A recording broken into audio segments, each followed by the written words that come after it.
All right, we're back with our last epithelial tissue type. So once again, we're going to be talking about epithelial tissue types. They cover the surfaces of skin and they line your internal body cavities and organs. And so we're going to be talking specifically today about transitional epithelium, and this is going to line your bladders and the ureters and parts of the urinary tract. And so this transitional epithelium is a little bit different because the cells actually are going to be changing shape depending on when the bladder is distended or when it's when it's distended or full or when it's relaxed. And then the cells will become like more stretched out when it's full, and they'll become more dome shaped when it's relaxed. And they kind of, the epithelium is thicker when it's relaxed and thicker when it's relaxed and thinner when it's full. And so you also have these sort of dome-shaped cells on top, and some of them are binucleate. So some of them may have two nuclei. So if you see any of those characteristics, then that is a clue that it's transitional. So here's an example of a transitional epithelium. So down here is going to be sort of the basement membrane where we have the connective tissue underneath, and then this starts the epithelium, and the epithelium is thick right here. So this is going to be an empty bladder, and so this is a relaxed bladder. It's not stretched out. So we have lots of, the cells are different shaped, but we do have this domed appearance here, and this one looks like it has two nuclei in it. So this domed appearance here.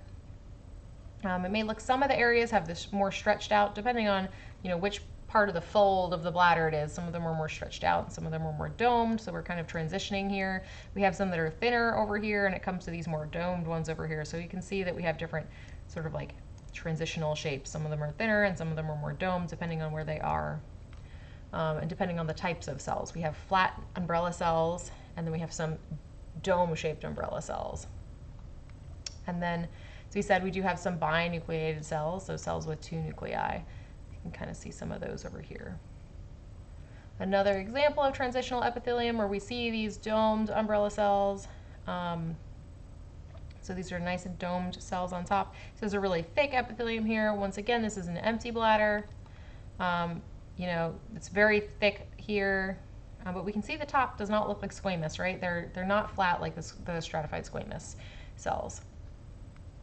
And now here we've got, this is going to be, we have one picture here of the same tissue. This is, or same tissue from the same area.